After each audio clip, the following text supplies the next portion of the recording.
Thanks. The power of prayer and the power of brevity. Keep that in mind as we move to the budget. Both of them.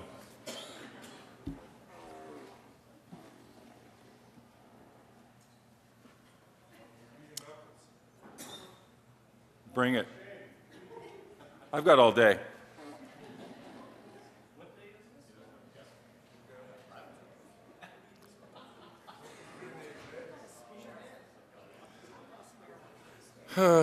Just like the days in the house.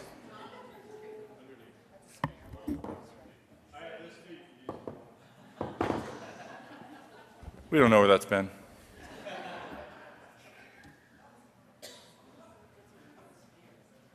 We're not recording yet, are we?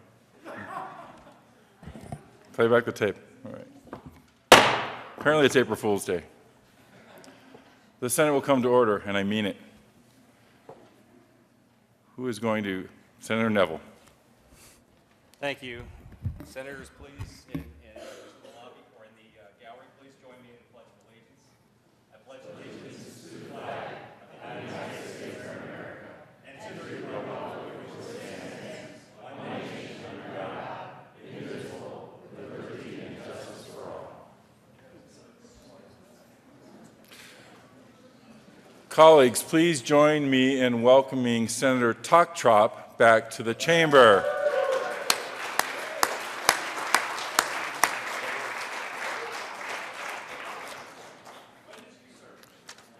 Apparently we now have a 19th vote on the budget on our side. Mr. Majors, please call the roll.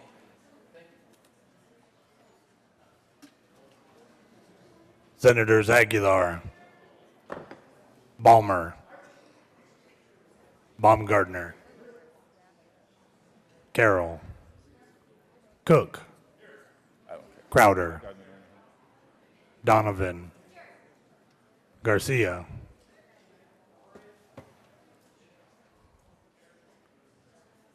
Grantham, Guzman, Heath, Hill, Hodge, Holbert, John, Johnston, Jones, Kafales, Kerr,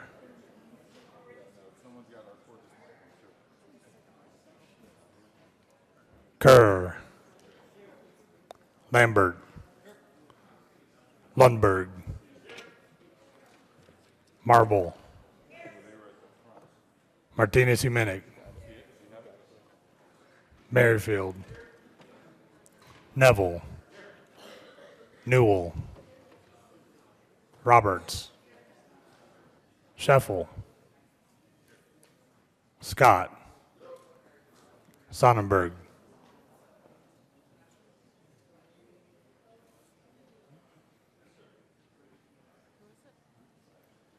Sonnenberg,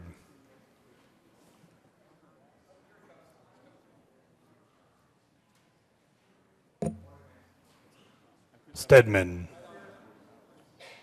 Todd, Ulibarri, Woods. Mr. President. Here. With 35 present, 0 absent, 0 excused, we have a quorum. Senator Holbert. Thank you, Mr. President. This being the first day of the 4th month, I thought it right to propose to move that the reading of the Journal of Tuesday, March 31st, be conducted by all 65 members of the State House of Representatives, that the first word of the Senate Journal for Tuesday, March 31st, be read by the representative from House District 1, the second word be read by the representative of House District 2, and that such rotation continue until the 65th word be read by the representative of House District 65. The rotation would then continue on until the entire journal has been read by the members of the State House of Representatives. Furthermore, so that they would have an opportunity to learn from us not only in wisdom of word from our journal, but also the wisdom of the numbers in our budget, that each member of the State House read the Senate Journal while balancing the long bill upon his or her head. Should any member stumble on word or the long bill slide from their head, they would, of course, begin at the beginning and repeat the process until the entire Senate Journal has been read without any bill slipping from their head.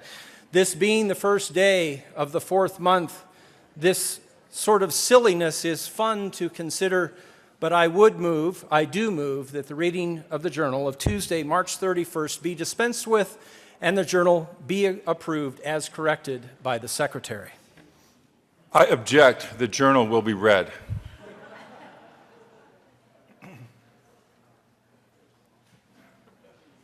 Now.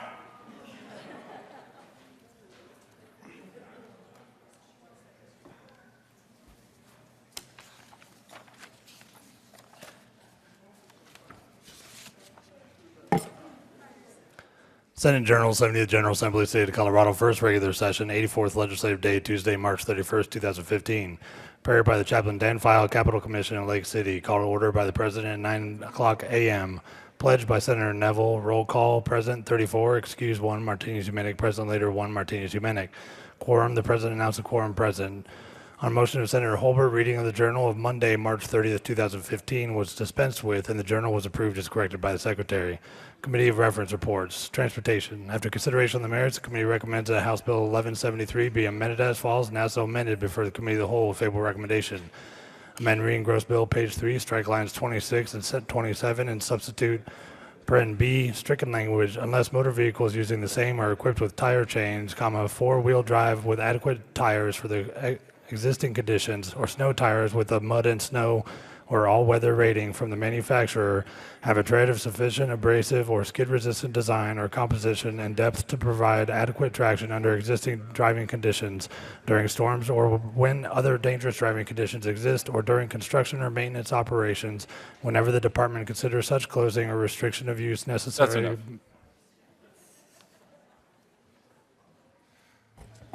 The motion is that the remainder of the journal not be read,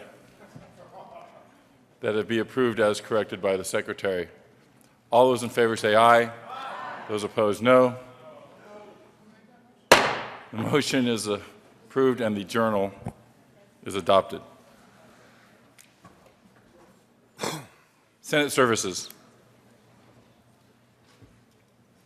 April 1, 2015, correctly engrossed Senate Bill 219, correctly re-engrossed Senate Bills 218 and 221, correctly revised House Bill 1245, correctly re-revised House Bills 1073, 1142, 1183, 1191, and 1224, correctly enrolled Senate Bills 46, 60, 65, 122, and 182. Message from the House. March 31st, 2015, Mr. President, the House has adopted and transmits herewith House Joint Resolution 1018 and amended as printed in House Journal March 31st, 2015. The House has passed on third reading and transmitted the advisory statutes, House Bill 1300 and 1186. The House has passed on third reading and transmitted the advisory statutes, House Bill 1019 is amended, House Bill 1269 is amended. The House has passed on third reading and returns herewith Senate Bills 8 and 121. The House has postponed indefinitely Senate Bill 180. The bill is returned herewith. Message from the Reviser. March 31st, 2015, we herewith transmit without comment House Bill 1186 and 1300, without comment as amended House Bills 1019 and 1269. Oh.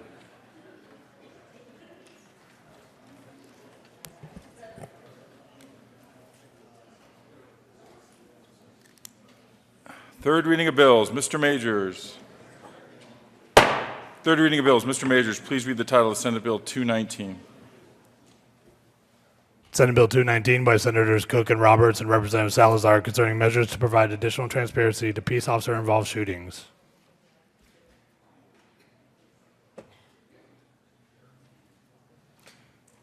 Senator Cook. Thank you, Mr. President. I move Senate Bill 219 on third reading and final passage. Is there further discussion? Oh, and ask for an aye vote, Mr. President. Senator Cook. I ask for an aye vote, Mr. President. Further discussion? Thanks. The motion before the Senate is the adoption of Senate Bill 219 on third reading and final passage. Are there any no votes?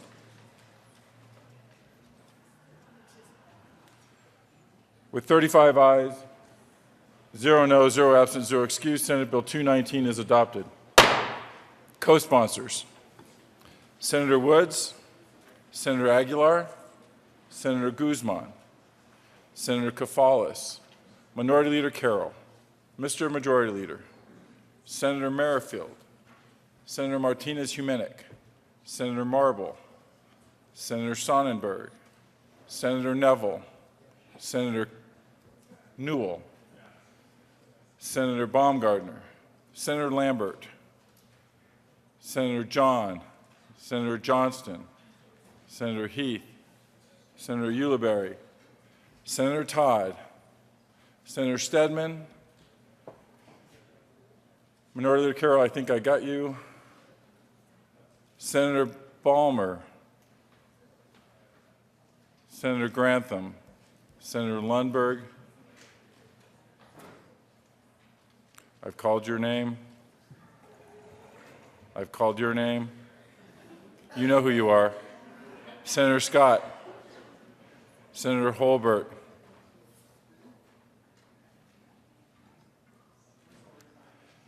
Senator,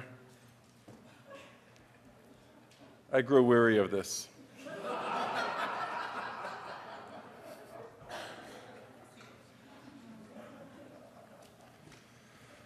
A roll call has been requested for co-sponsors. Mr. Majors, would you please proceed with a roll call for co-sponsors?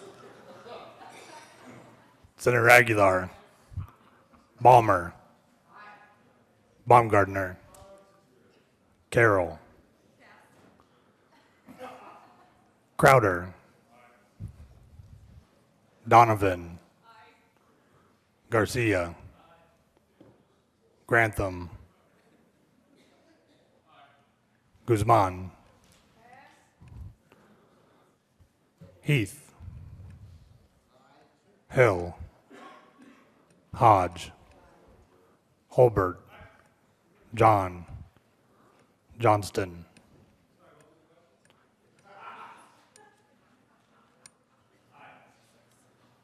Jones. Kafalis. Kerr.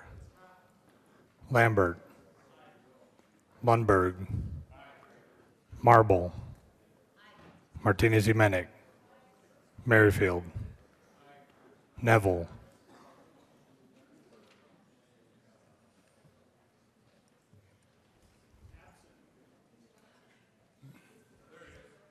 Neville.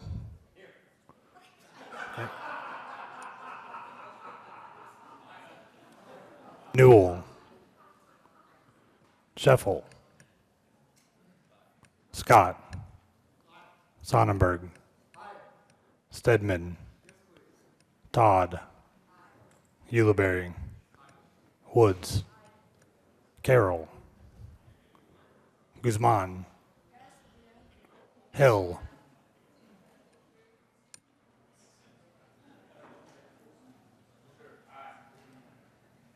Kerr.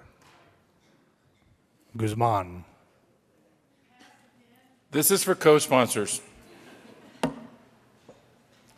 We can adjourn until, or excuse me, recess until about 10:49 p.m. tonight and start working on the budget. It's your choice. I'm not kidding. Guzman. Mr. President. Mr. Majors, please read the title of Senate Bill 1245, House Bill 1245. House Bill 1245 by Representative Hill, Senator Sonnenberg, concerning the authority of the State Board of Land Commissioners to use a specified portion of the Investment and Development Fund monies for asset maintenance. Senator Sonnenberg. Thank you, Mr. President. I move House Bill 1245 on third reading and final passage. Is there further discussion on House Bill 1245? The motion before us is the adoption of House Bill 1245. Are there any no votes?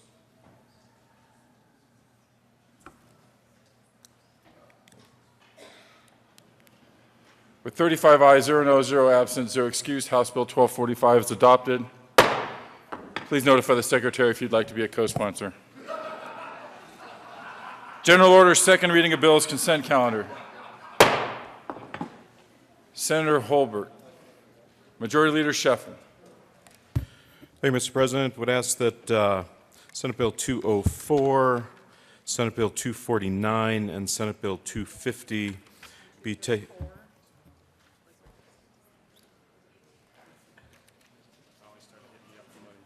Is that a formal request? Still avoid it. We did a strike below on this law enforcement data gathering bill. Check with your JBC rep. And Senate Bill 234 be taken off the General Order's second reading of bills consent calendar and be placed at the end of General Order's second reading of bills calendar. Senate Bill 204, 234, 249, 250 will be removed from the General Order second reading of bills consent calendar and placed at the end of the General Order's second reading of bills calendar, which takes us back to General Order's second reading of bills consent calendar. Senator Holbert. Thank you, Mr. President. I move that the Senate resolve itself into the Committee of the Whole for consideration of General Order second reading of bills consent calendar. You have heard the motion. All those in favor say aye. Those opposed, no. the Senate will resolve itself into the Committee of the Whole for the consideration of general orders, second reading of bills, consent calendar. Senator Holbert will take the chair. Very nicely done.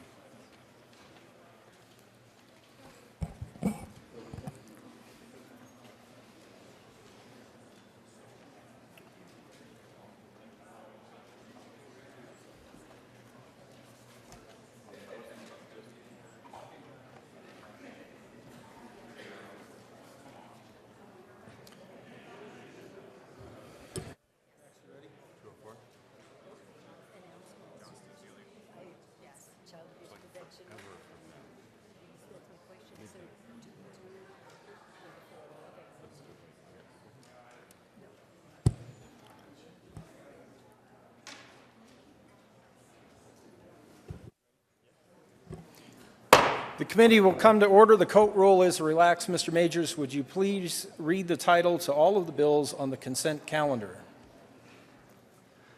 Senate Bill 236 by Senator Grantham and Representative Rankin concerning the reorganization of funds expended by the State Historical Society.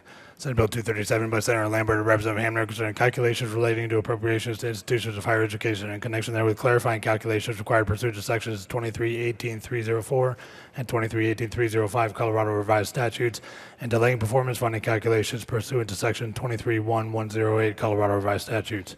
Senate Bill 238 by Senator Stedman and Representative Hamner concerning the allowable uses of monies in the general fund exempt account that are designated to benefit students attending institutions of higher education.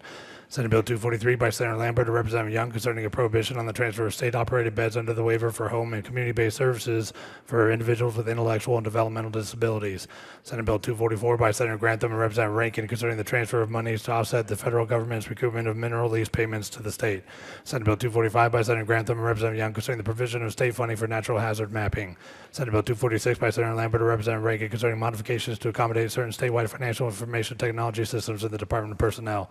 Senate Bill 248 by Senator Lambert and Representative Hamner concerning the repeal of the State Facility Security Fund.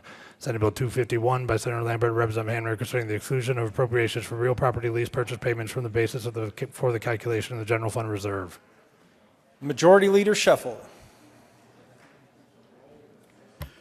Thank you, Mr. Chair. I move that the committee adopt all of the remaining bills on the general order's second reading of bills consent calendar, which now includes Senate Bill 236, Senate Bill 237, Senate Bill 238, Senate Bill 243, Senate Bill 244, Senate Bill 245, Senate Bill 246, Senate Bill 248, and Senate Bill 251. There are no committee reports. Therefore, the question before the body is the adoption of all of the bills listed by the Majority Leader on the consent calendar. Is there any discussion on any of those bills? Seeing none, the question before us is the adoption of all of the bills on the consent calendar. All in favor say aye. Those opposed, no. The ayes have it, and the bills are adopted. Mr. Majority Leader. Thank you, Mr. Chairman. Would move that the committee rise and report. The motion is for the committee to rise and report. All in favor say aye. Those opposed, no. The ayes have it, and the committee will rise and report.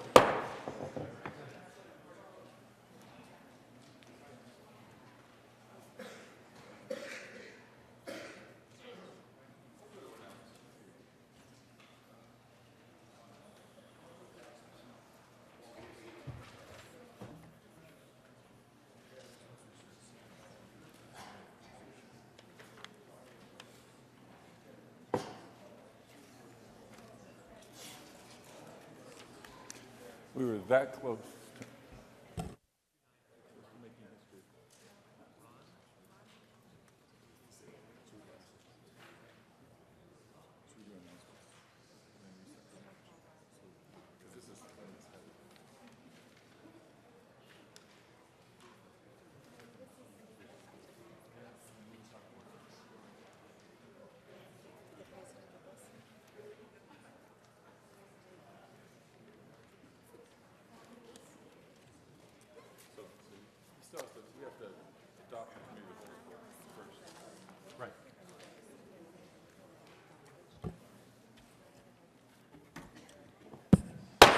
The Senate will come back to order. Senator Holbert. Thank you, Mr. President. Your committee has met and had a number of bills under consideration. Mr. Majors, would you please read the report?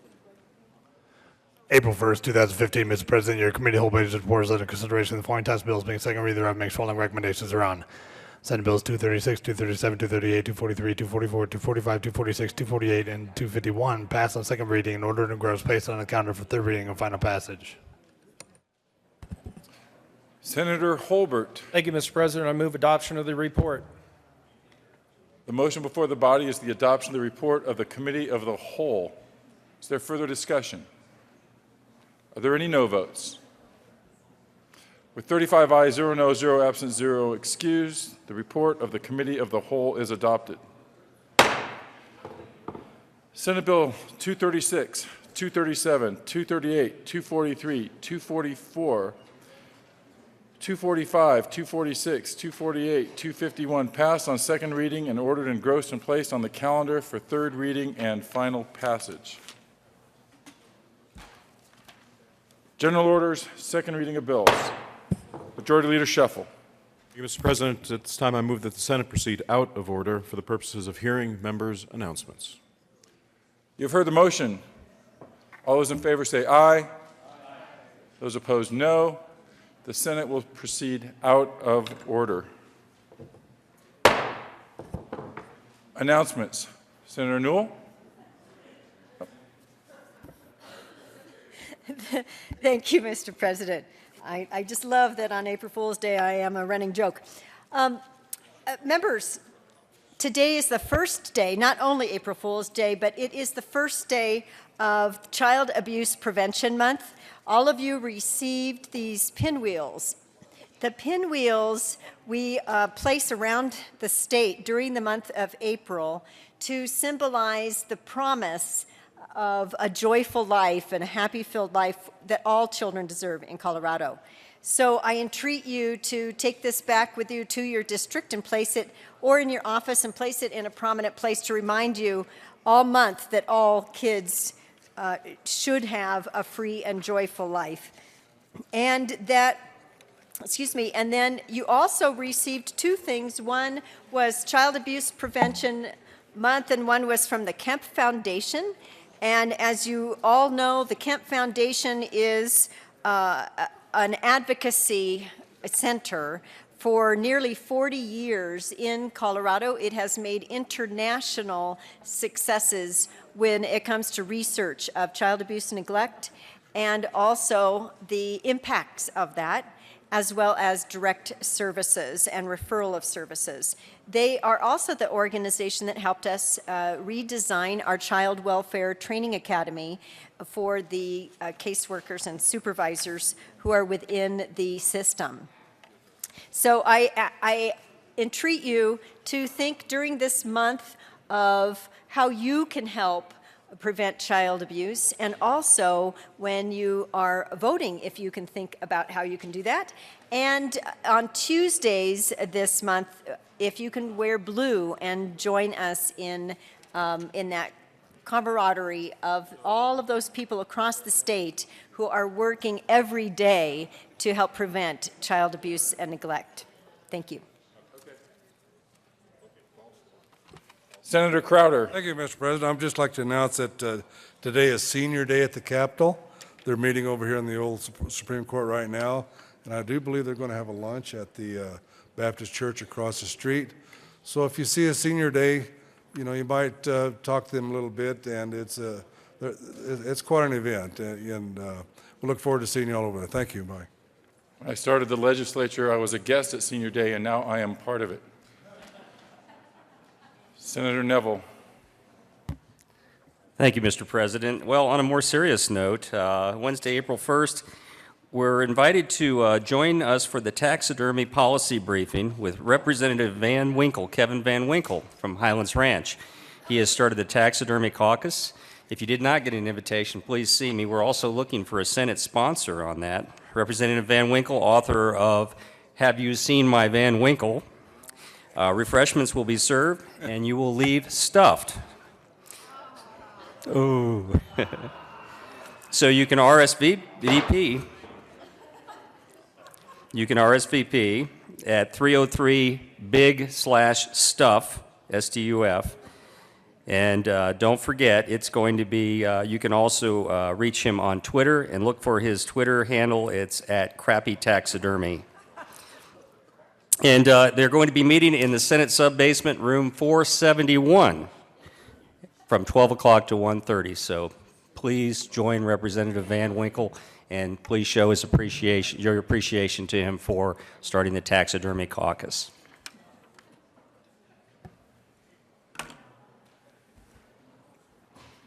Moving on. Further announcements?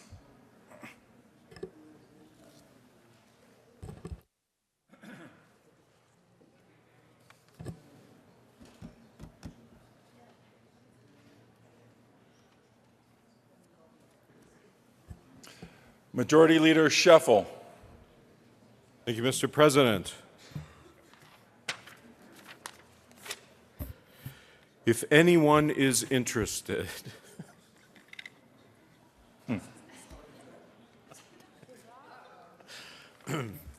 if anybody's interested, no, I'm trying to.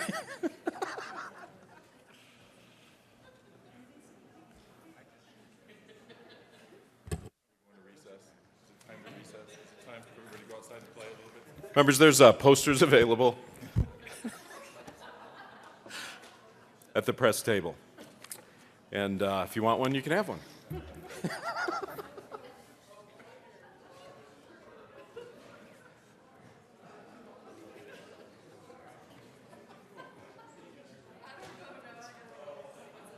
The Senate will stand in recess.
Recess is over. The Senate will come back to order. Majority Leader Scheffel. Thank you, Mr. President. All right, colleagues, it is time to caucus. We'll be in recess, caucusing on the amendments to the long bill. This side of the room, we'll be meeting in room 354. This side of the room, we'll be meeting in room 356. And let's plan to meet back here.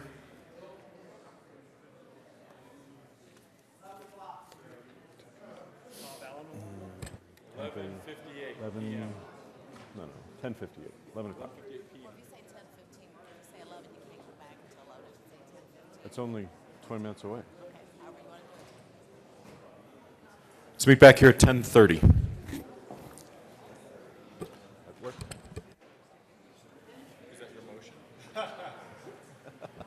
Majority President, Leader move- Scheffel, thank you for the announcement. Would you like to make a motion? I'd like you to endorse my announcement, Mr. President. Move the Senate recess till 10:30. You have heard the motion. All those in favor say aye. Those opposed, no. The Senate will be recessed until 10:30 a.m.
The Senate will come to order. Message from the House. April 1st, 2015, Mr. President, the House has adopted and transmits herewith House Joint Resolution 1017 as printed in the House Journal. The House has adopted and transmits herewith House Joint Memorial 1001 as printed in the House Journal. Introduction and consideration of memorials.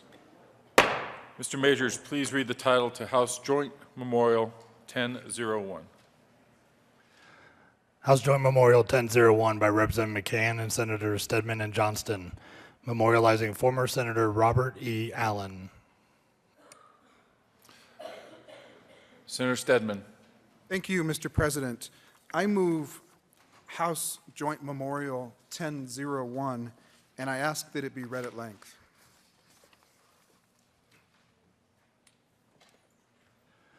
Whereas, our respected former colleague Robert E. Allen, a past member of the Colorado Senate and House of Representatives, departed this life on November 22, 2014.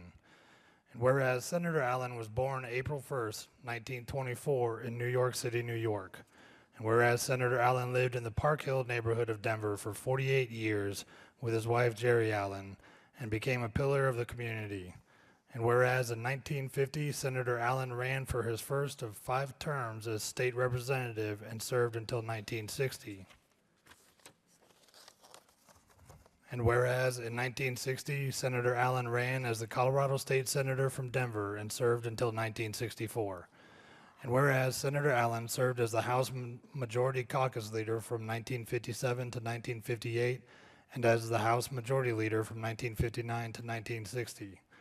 And whereas Senator Allen served on many committees during his time in the legislature, including as Vice Chair of the Business Affairs Committee, Vice Chair of the Rules Committee, and Chair of the Education Committee in the House of Representatives, and as Chair of both the the State Affairs and Migratory Labor Committees in the Senate.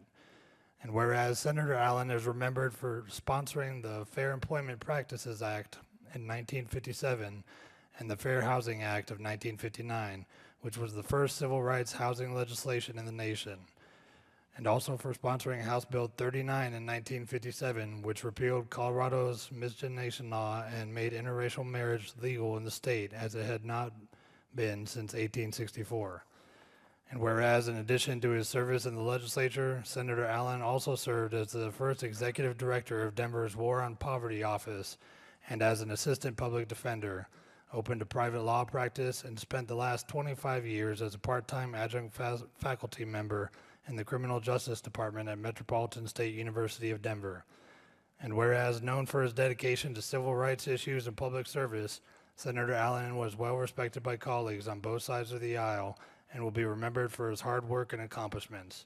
Now therefore be it resolved by the House of Representatives of the 70th General Assembly of the State of Colorado, the Senate concurring herein, that in the death of Robert Allen, the people of the state of Colorado have lost a dedicated public servant and outstanding citizen, and that we, the members of the House of Representatives and the Senate of the 70th General Assembly, do hereby extend our deep and heartfelt sympathy to the members of his family and pay tribute to a man who served his state well and faithfully. Be it further resolved that copies of this joint memorial be sent to Senator Allen's wife, Jerry Allen, his son, Robert E. Allen, Jr., Douglas Turner, Mary Turner Klein, Carolyn E. Turner, and the Colorado Democratic Party. Please be seated. Senator Johnston. Thank you, Mr. Chair, and thank you so much, members. President. Thank you, Mr. President. And thank you so much, members, for being here to celebrate what is also Senator Allen's 91st birthday. He was born on April Fool's Day, 91 years ago, and so today would be the commemoration of his birthday, and we're honored to have his family here, who Senator Stedman will introduce in a minute. I'll just say a couple things. It's so impressive to be able to spend some time researching people who served sometimes before you were in the legislature or even before you were born, and figure out what a dramatic impact they made on the things that we just take for granted as part of everyday life in Colorado right now. Some of the things that were so compelling to me about Senator Allen were, it was mentioned briefly that people may be familiar with the Supreme Court case Loving versus Virginia in 1979, which was the Supreme Court case that finally struck down laws that made it illegal for people of different races to marry. Senator Allen was a full generation ahead of the rest of the country when he fought for that bill for 3 years in a row, finally passing in 1957, the law to make Colorado friendly to folks who wanted to marry from any race.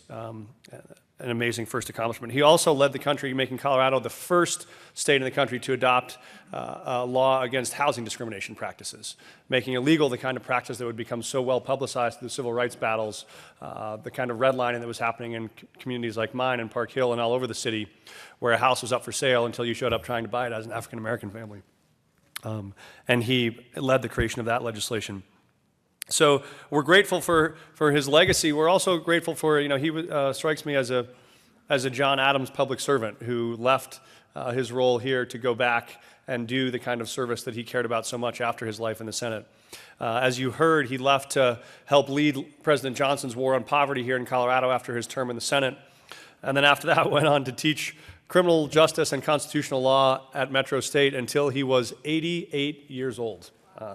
I hope that all of us get the chance to still be opining on the law at age 88.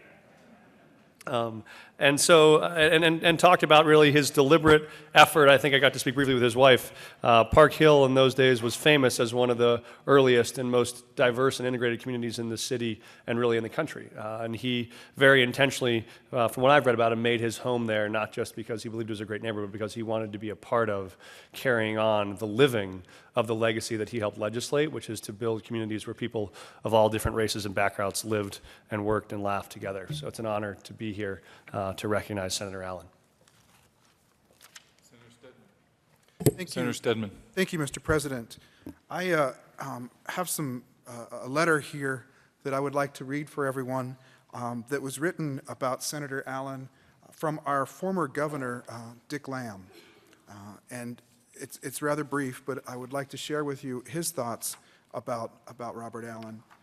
He wrote, "We are, it is often said, all wise in hindsight, but Bob Allen was wise in foresight. Bob Allen was dedicated and prescient about public policy and the changing needs of America in the 1960s. He was a civil rights leader, community activist, neighborhood organizer, friend and neighbor to all.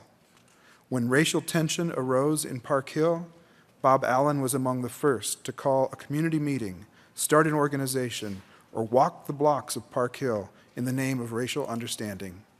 He quietly and without much publicity helped keep Park Hill a peaceful place. They have never made many like him." Those were words from our former governor, Governor Lamb, who obviously knew this man quite well. I have to admit, I did not know Senator Allen. In fact, his last year serving in this body was the year I was born.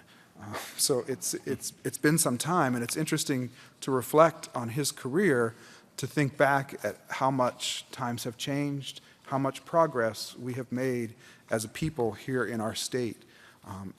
Back when Senator Allen served in the Senate, it was prior to the U.S. Supreme Court's rulings about one person, one vote, and the necessity of redistricting legislative districts to have equal population.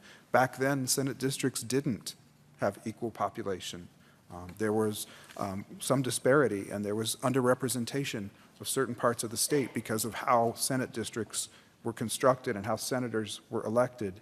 And even though he served in a time when this body was not truly as representative as we would expect it to be today, he shared a concern, as evidenced from some of the more important pieces of legislation that he championed, like the Fair Housing Act or the anti-miscegenation laws.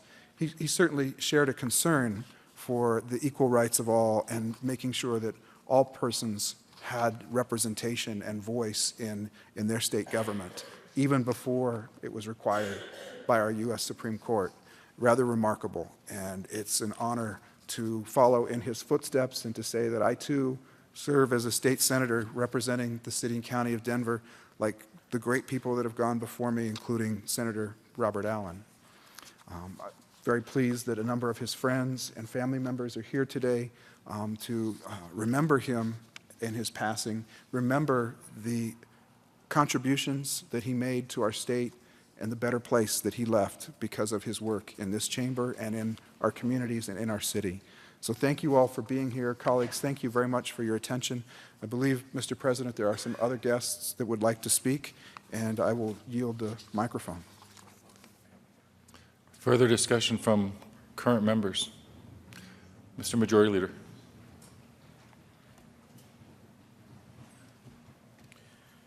Thank you, Mr. President. I move that the Senate suspend the rules for the purposes of allowing former members of the House who are currently lobbyists onto the floor, in addition to allowing them to address the Senate from the well while considering this memorial. You have heard the motion. All those in favor say aye. Aye. Those opposed, no. The Senate will suspend the rules to allow former members to address the body.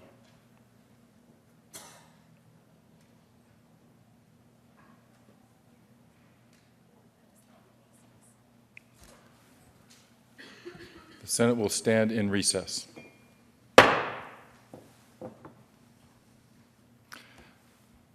Senator Gallagher. Well, Mr. President, we seem to be making a habit of this. It wasn't too long ago I was up here for Senator Groff, but I'm honored to be here today for Bob Allen, who served before I got elected to the House in 1970. And I promised my colleague Wayne Knox, who sent me a letter, which I already gave to Mrs. Allen, and in the letter, he talked a little bit about what Senator Stedman talked about, and that is, in Denver, the Senate was elected at large, and you had to go to the different neighborhoods to see if you could even get on the ballot, because it was an at-large ballot. And up in North Denver, we had a great character named Michael Pomponio. Have any of you heard that name? When I first ran, I certainly was not his choice. And he said, he was a very honest Democrat. He said, "I'm not going to hurt you much, Gallagher, but I got to tell you, it was a baptism of fire. I won't go into the details of what he said about me. But I got to know Mr. Allen, Senator Allen, in the coffee shop. I love coffee shops all around town. I'm going to do an article soon on the best coffee shops. And we love to talk about history.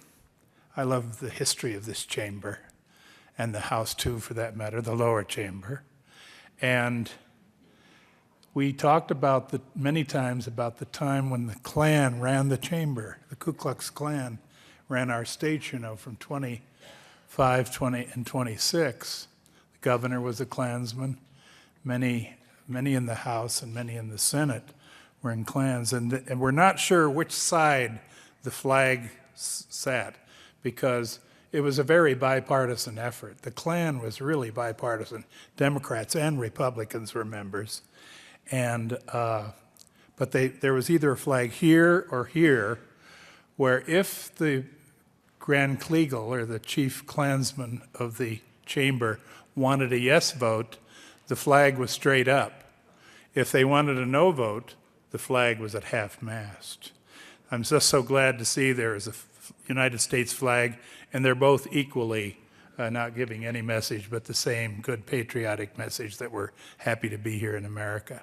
But it's history like that we used to talk about when we would meet in the coffee shop and visit with all the wonderful people who were at that Park Hill coffee shop. It used to be called the Park Hill Perks. Now it's called Cupcakes or something. Which, crumbs, that's it, yeah. But you even see Senator Johnson in there now and again visiting with people, trying to keep in touch.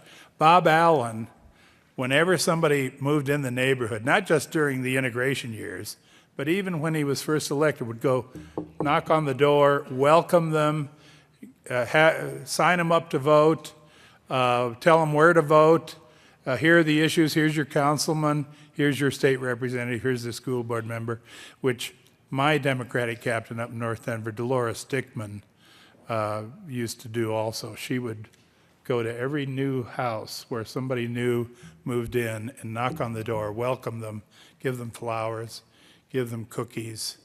A wonderful outreach. I've tried to keep that up, but I'm trying to avoid the cookies. So it's a joy to be here to talk about Bob Allen. And my final hope, I guess, or prayer would be, I hope the angels are there to welcome him to paradise.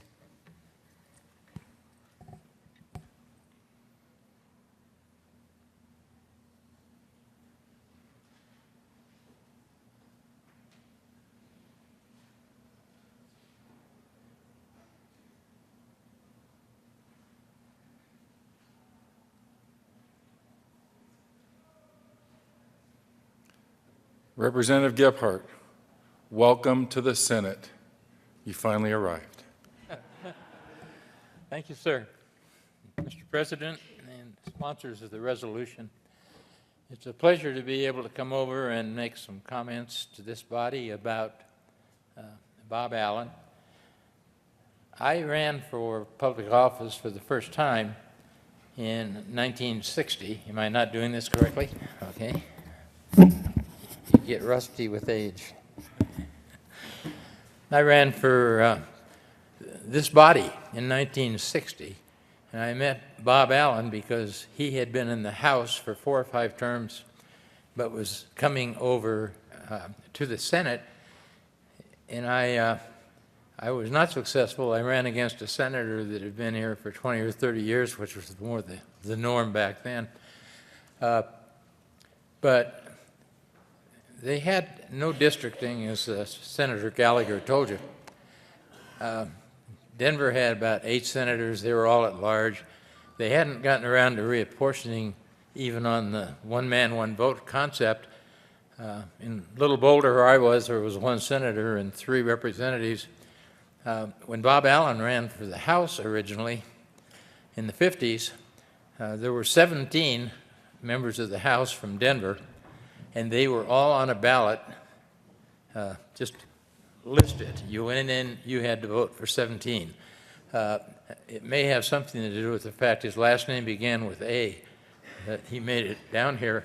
But he was a remarkable man, and in the House, he started to carry some of this landmark legislation that was referenced in the memorial. He left the Senate, he left for the Senate after his terms in the House, and I was elected to the House in 1965, but his legacy of civil rights legislation, racial equality, and so forth, followed in the activity in the House. When he arrived in the Senate, it would be interesting, there was 1 woman member in the Senate. The average tenure of senators over here was between 20 and 25 years in office. The great majority of the senators still represented rural Colorado, and most of them spent the session in one of the 2 old hotels down on 17th Street, and they didn't have a high level of tolerance for the House in 1965 because we were the opposite. We had a lot of young people who had come in the 1964 election. But some of the things that he had started, not just here, but in the Park Hill area, he was a pretty young guy when he first came into politics. He was, I think, a year over the constitutional age. He was 26 when he was elected to the House, and that was somewhat unusual at that point in time. There were some attacks while we were in the House to try to undo some of his activity on behalf of racial equality, especially the Fair Housing Act. And a lot of us listened carefully to the former Speaker, Alan Dines, who also served in the Senate, was a good friend of Representative Allen, who told us that if in a caucus, and he had then Senator Allen come to our House caucus, and he said that if you're going to have a successful public career, you need to identify some things you feel deeply about and stay with it, and there's an educational process you're going to have to get through to get something passed.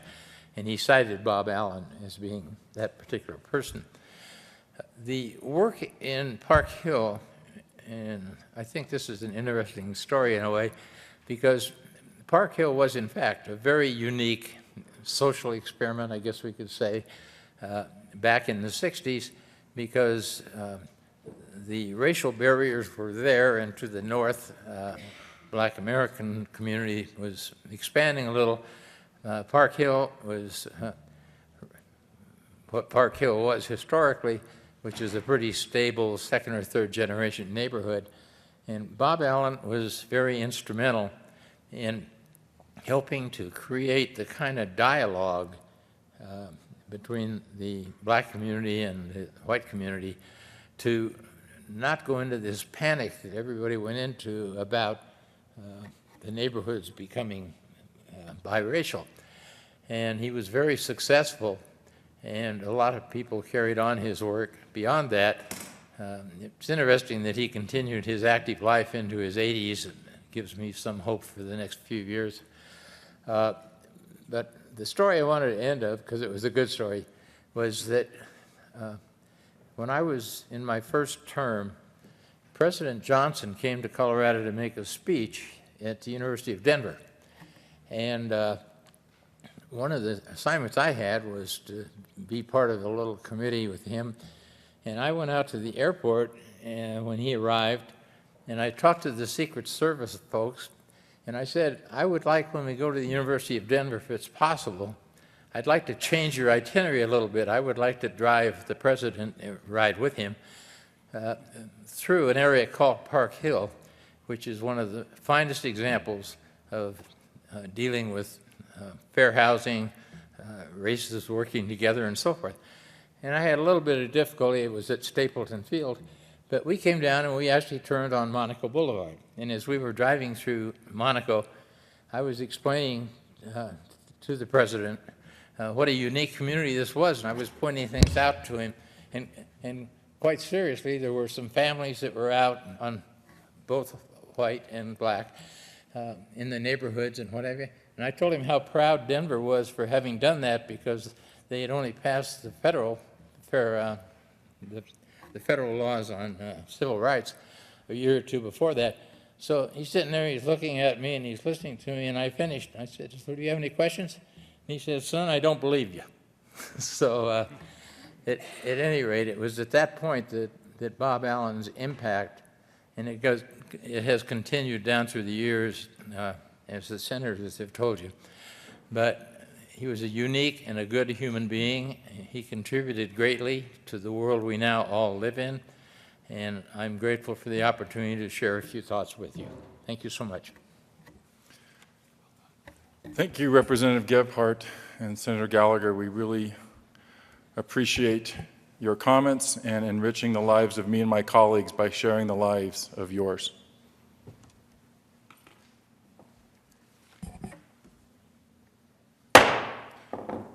The Senate will come back to order. Senator Stedman. Thank you, Mr. President.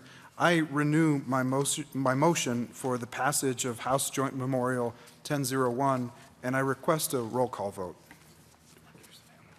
Is there further discussion on the motion? A roll call has been requested. Mr. Majors will poll the senators, and the Senate chimes will ring. Senators Aguilar. Aguilar, aye. Balmer. Balmer, aye. Baumgartner. Baumgartner, aye. Carroll. Carroll, aye. Cook. Cook, aye. Crowder. Crowder, aye. Donovan. Donovan, aye. Garcia. Garcia, aye. Grantham. Grantham, aye. Guzman. Guzman, aye. Heath. Heath, aye. Hill. Hill, aye. Hodge. Hodge, aye. Holbert. Holbert, aye. John. John, aye. Johnston. Johnston, aye. Jones. Jones, aye. Kafalis. Kafalis, aye. Kerr. Kerr, aye. Lambert. Lambert, aye. Lundberg. Lundberg, aye. Marble. Marble, aye. Martinez Humenic. Martinez Humenic, aye. Merrifield. Merrifield, aye. Neville. Neville, aye. Newell. Newell, I. Roberts. Roberts, I. Sheffel. Sheffel, I. Scott. Scott, I. Sonnenberg. Sonnenberg, I. Stedman. Stedman, I. Todd. Todd, I. Ulibarri. Ulibarri, I. Woods. Woods, I. Mr. President. Aye. Mr. President, aye. With 35 ayes, 0 no, 0 absent, 0 excused, House Joint Memorial 1001 is adopted. Senator Johnston. Thank you, Mr. President. I would ask that the current roll call be added as co-sponsors. Without objection, the current roll call will be added as co-sponsors. Senator Stedman. Thank you, Mr. President. And colleagues, thank you very much for your attention this morning. I would like to introduce some special guests that are here this morning for this memorial, including members of Senator Allen's family and some of his friends. We have with us this morning Jerry Allen, who is the late senator's wife, and Robert Allen Jr., his son. Also, Lydia Menchenkova, the daughter-in-law of Senator Allen, and Ken Avila, who is an honorary son, I think, of the senator. He is a very close family member, and he tells me that he was raised by Bob Allen like he was a son, and he is very much a part of their family. In addition to the family members, there are a number of neighbors and friends from the Park Hill neighborhood, folks that knew Bob Allen from the coffee shop that he frequented, and the whole coffee clutch is here as well. And we want to welcome them all to the Senate. If you'd please join me.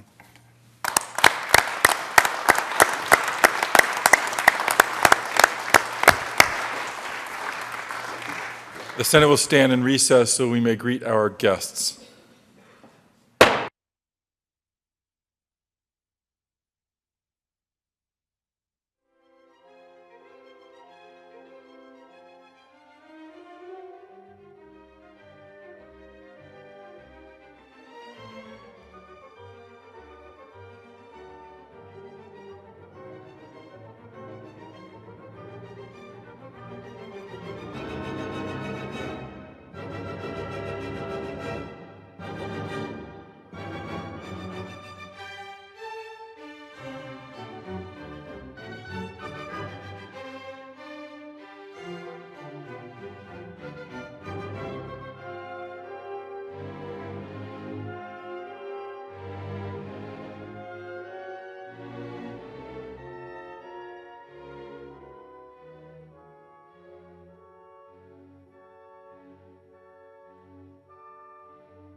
The Senate will come back to order, which takes us to general orders, second reading of bills, general orders, second reading of bills.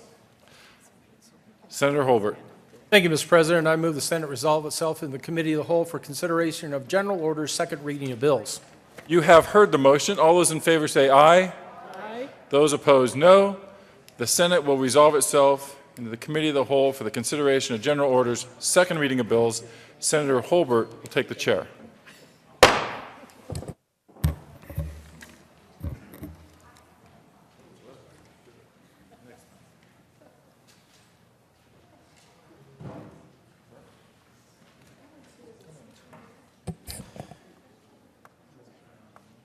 The committee will come to order.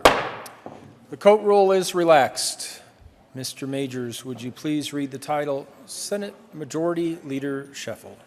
Thank you, Mr. Chairman. I would move that the committee take up the following bills listed on general order, second reading of bills in the following order, starting with Senate Bill 235, followed by Senate Bill 240, 241, 242, 247, Senate Bill 239, Senate Bill 249, and then Senate Bill 250, and then the bills as listed on the calendar. But initially in that order, ask for an aye vote. The motion before the body is to reorder the second reading of bills calendar to take up Senate Bill 235, 240, 241, 242, 247, 239, 249, and 250. All in favor say aye. Aye. Those opposed, no. The ayes have it, and the calendar will be reordered. Mr. Majors, would you please read the title to Senate Bill 235? Senate Bill 235 by Senator Stedman and Representative Hamner concerning increasing the amount that the General Assembly may appropriate for the Child Nutrition School Lunch Protection Program and in connection therewith making an appropriation. Senator Stedman. Thank you, Mr. Chairman. I move Senate Bill 235. There are no committee reports. To the bill, Senator Stedman. Thank you. This bill actually corrects a technical drafting error that occurred last year in bills that contained appropriations, and the appropriations on that bill last year actually exceeded a cap in statute. So this year we set the long bill correctly at the cap and are running this bill to correct the drafting error and make the additional appropriations for the amount of money that was appropriated last year in excess of the cap, and will continue continuation funding for 15-16 as well. And I'd ask for an aye vote. Senator Lambert. Thank you. Again, this is a technical error to readjust that drafting error, a technical correction for that drafting error last year, and I ask for an aye vote. Is there further discussion on Senate Bill 235? Seeing none, the question before the body is the adoption of Senate Bill 235. All in favor say aye. Aye. Those opposed, no. The ayes have it, and Senate Bill 235 is adopted. Mr. Majors, would you please read the title to Senate Bill 240? Senate Bill 240 by Senator Stedman and Representative Young concerning a funding formula for independent living centers in connection therewith making an appropriation. Senator Stedman. Thank you, Mr. Chairman. I move Senate Bill 240, and there is no committee report, but I do have some floor amendments. There is an amendment on the desk. Mr. Majors, would you please Either way. read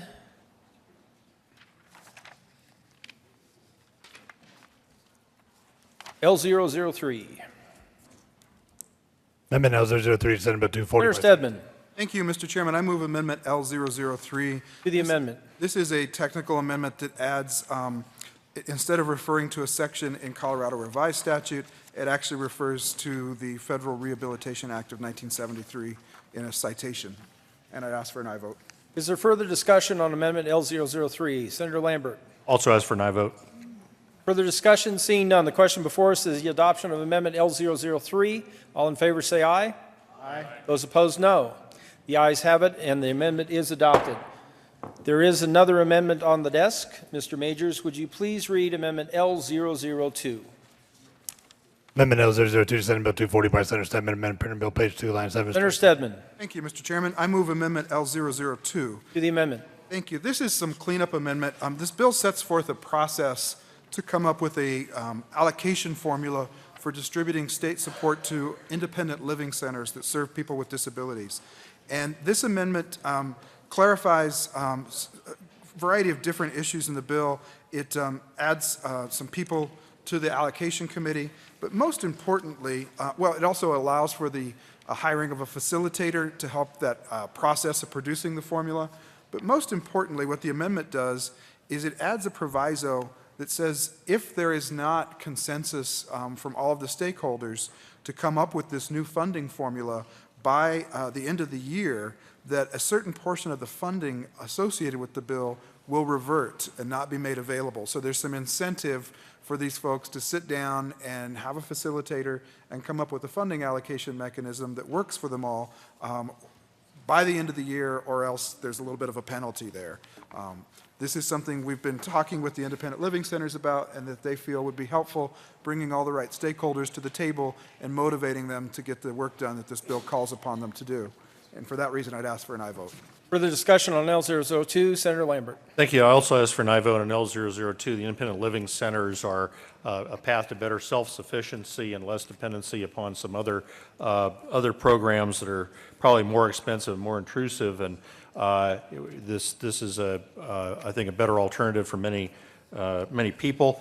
As I said, I think this is the first time that they've actually had a formulary, a statutory formula in statute. We've done this in a couple other programs, but this really moves the independent living center programs forward. I'd ask for an aye vote on L002. Further discussion on L002. Seeing none, the question before us is the adoption of Amendment L002. All in favor say aye. Aye. Those opposed, no. The ayes have it, and L002 is adopted. To the bill, Senator Stedman. Thank you, Mr. Chairman. I'll just renew my motion for Senate Bill 240 and ask for an aye vote. I think our JBC chair did a very good job of telling you what's at stake with this bill. We are providing state funding for the independent living centers, but we're requiring an allocation formula to be produced by that group so that those dollars are allocated fairly across the state. This will, I think, really move forward the work that they do serving people with disabilities and helping them find employment and services in the communities. This is a great bill, and I would ask for your aye vote. Senator Lambert. Thank you. I also ask for an aye vote for the same reasons. This is I think, a problem-solving bill that we've looked at some of these programs before. This gets a little bit more institutional process into this formula, so I'd ask for an aye vote. Is there further discussion on Senate Bill 240? Seeing none, the question before the body is the adoption of Senate Bill 240. All in favor say aye. Aye. Those opposed, no. The ayes have it, and Senate Bill 240 is adopted. Mr. Majors, would you please read the title to Senate Bill 241? Senate Bill 241 by Senator Stedman and Representative Young concerning collaborative management of multi-agency services provided to children and families in connection therewith making an appropriation. Senator Stedman. Thank you, Mr. Chairman. I move Senate Bill 241, and there is no committee report. To the bill. Thank you. This bill concerns collaborative management programs that county departments of human services engage in with other stakeholders, really bringing together a diverse group of resources in their communities to help children either in the school system, the juvenile justice system, the child welfare system. This really is cross-system collaboration to keep families intact, to keep children safe and healthy. There was an audit done last fall on our child welfare programs in the Department of Human Services. It came back with a number of findings of where we could tighten things up and make improvements to our child welfare system. This collaborative management program was part of that audit, and much of what's contained in Senate Bill 241 is implementing audit recommendations. There is also, however, additional funding and appropriations that are included in the bill, and I would urge an aye vote for Senate Bill 241. Senator Lambert. Thank you, Mr. Chair. Members, child welfare is a serious problem. We're going to be talking about it a little bit further today on some other activities, I think, on the calendar. But after the child welfare audit, there were certainly some corrections that needed to be made. This is one step in that process, and I ask for an aye vote on Senate Bill 241. Is there further discussion on Senate Bill 241? Seeing none, the question before the body is the adoption of Senate Bill 241. All in favor say aye. Aye. Those opposed, no. The ayes have it, and Senate Bill 241 is adopted. Mr. Majors, would you please read the title to Senate Bill 242? Senate Bill 242 by Senator Grantham and Representative Young concerning an allocation in addition to the child welfare block grant to counties for the purpose for hiring new child welfare staff and in connection therewith making an appropriation. Senator Grantham. Thank you, Mr. Chair. I move Senate Bill 242, and there are no committee reports. To the bill, Senator Grantham. Thank you, Mr. Chair. Senate Bill 242 is simply the... Senator Grantham, there is an amendment on the desk. If I could interrupt. Thank you. Mr. Majors, would you please read L001? Amendment L001 to Senate Bill 242 by Senator Stedman, amend printed bill page 3, line 4, strike shall and substitute may. Senator Stedman. Thank you, Mr. Chairman. Well, the reader got to read the whole amendment. This changes a shall to a may in one spot in the bill, but it's actually fairly significant. Right now, this bill says that each county shall receive... Senator Stedman, I'm sorry to interrupt. Oh, I move Amendment L001. Thank you so much. To the amendment. Now I can keep talking. Thank you, Mr. Chairman. The bill currently says each county shall receive a capped allocation from Senate Bill 242. And actually, that's not the way this bill is going to work. The bill provides funding to add 100 new child welfare caseworkers to our county staff all across the state. We have 64 different counties, and if we were to go with the literal language of the shall, each county shall right here, the first 64 of those 100 would go one per county. And I don't think that's what's really going to happen. We know that in all likelihood, some larger counties are probably going to get more of these folks, and smaller counties are going to get fewer, if any. We don't know exactly where those folks are going to be allocated to because there will be an allocation committee at the Department of Human Services that actually decides where these resources will be deployed. But the shall language in here right now would interfere with the allocation committee's ability to direct these folks to the counties in need. And so the amendment before you simply changes that word to a may, acknowledging the fact that not necessarily every county is going to get at least one of these new staff people, but there will be a process to make sure that they are deployed to where they're most needed. With that, I'd ask for an aye vote on 001. Senator Grantham. Thank you, Mr. Chair. That is a good amendment, and I'd ask for an aye vote. Is there further discussion on L001? Senator Newell. Thank you, Mr. Chair. I rise in support of Amendment 001 as well, because we do need to make sure that the accurate, appropriate workload gets spread out to the appropriate places. So I thank the senators for coming forward not only with the bill, but also with the Amendment 001. I wholly support. Is there further discussion on L001? Seeing none, the question before us is adoption of Amendment L001. All in favor say aye. Those opposed, no. The ayes have it, and Amendment L001 is adopted. There is another amendment on the desk. Mr. Majors, would you please read J002?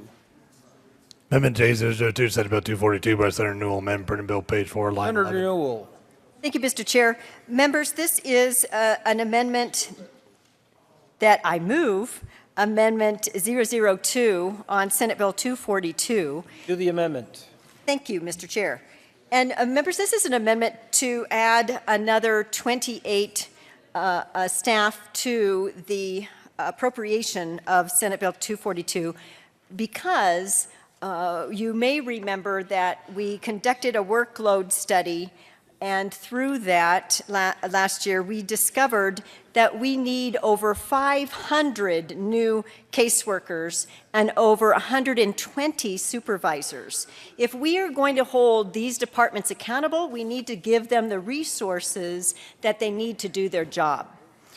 And when the governor came out with his proposal, he reduced that. He reduced the 500 down to 135, and we still didn't get that. It went down to 65, now it's back up to 100, and now I am asking for us to reconsider that and make sure that we are at least getting out there a couple of caseworkers per area that need them.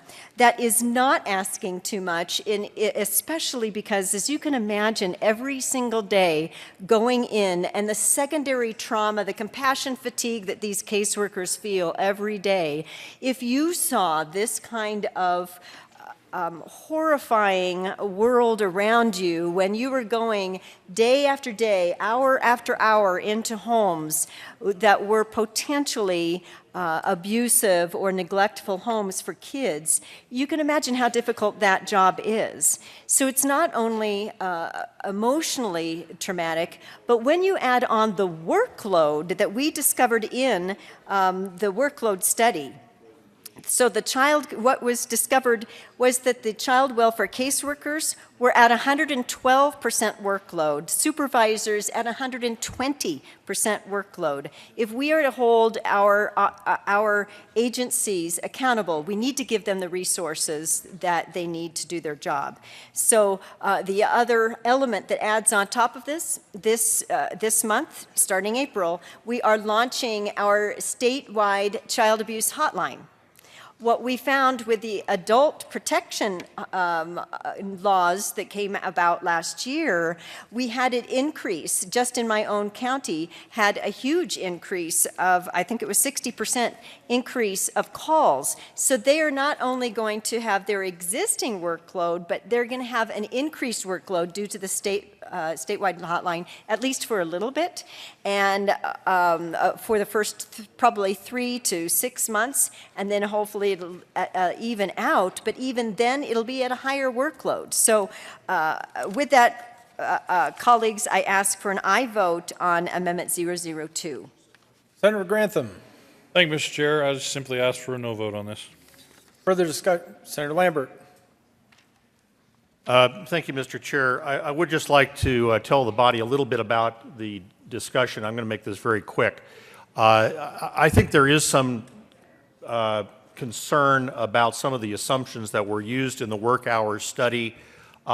We are increasing numbers of child care or child welfare workers here, but we had another problem. The senator from Denver talked about the problem of having the distribution across 64 counties of how the child welfare caseworkers are distributed.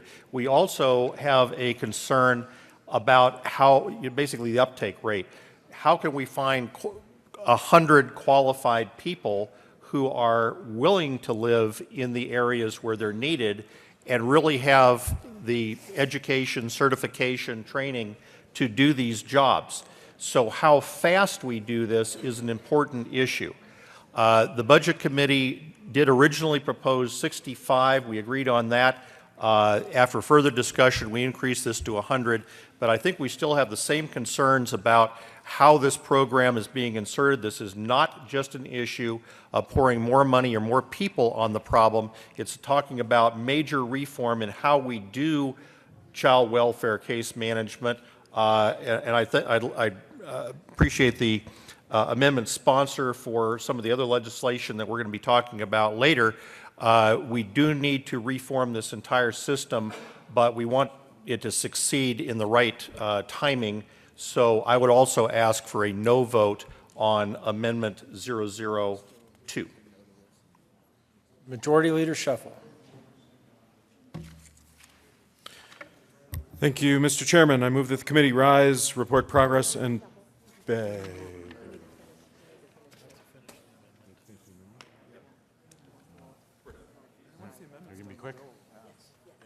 Senator Newell. Thank you, Mr. Chair. Well, I just wanted to address my colleagues' comments that, yes, we do have a workload, we could have a workload bench problem if we were to hire all 500 or 120 at the same time. We're not asking for that. Even with this amendment, it would still be 1/5 of what the workload study had asked for.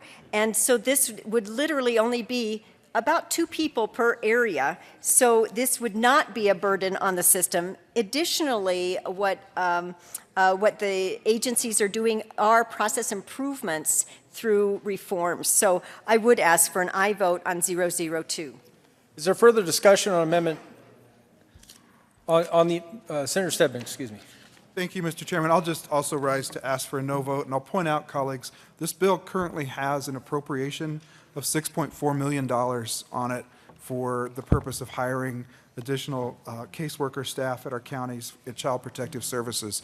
And we did, as the JBC chairman explained, have a long conversation about, how much can we afford, how quickly do we think these positions can be filled.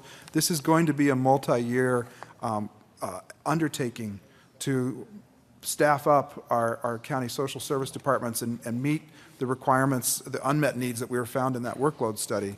But this is, as I said, this already has $6.4 million and 100 new positions, and we'll certainly be having this conversation again next year. But for now, I would respectfully ask for a no vote. Further discussion, Senator Newell. Thank you, Mr. Chair.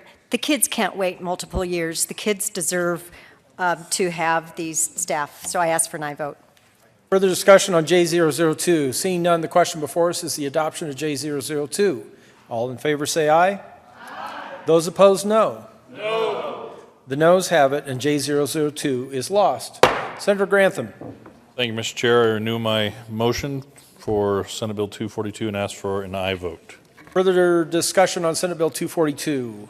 Seeing none, the question before us is the adoption of Senate Bill 242. All in favor say aye. Aye. Those opposed, no. Senate Bill 242 is adopted. Mr. Majority Leader.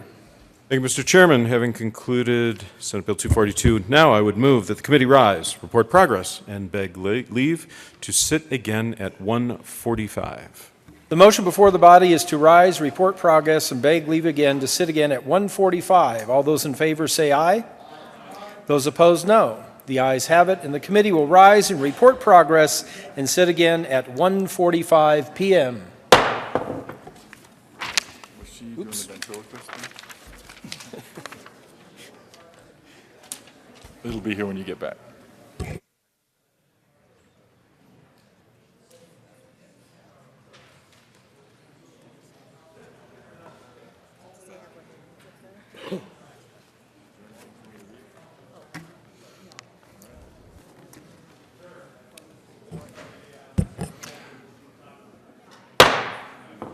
The Senate will come back to order. Senator Holbert. Thank you, Mr. President. The committee has met and had a number of bills under consideration. Mr. Majors, would you please read the report?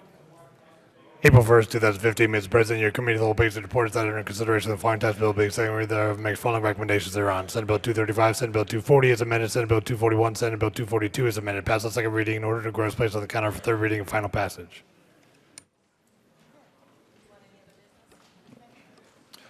Majority Leader Scheffel.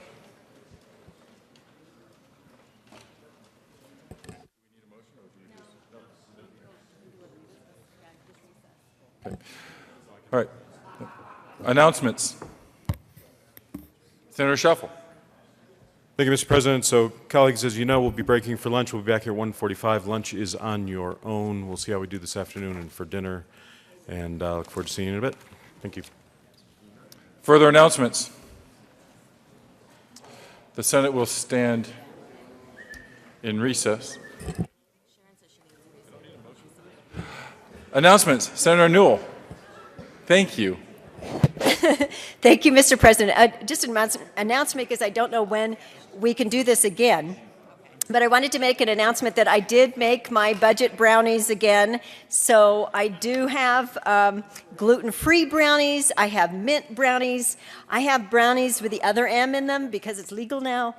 And it's April Fools, April Fools. But I do have all kinds of brownies, so you are welcome to have some. And after lunch, I will break them out for people. Further announcements? The Senate will be in recess until 1:45 p.m.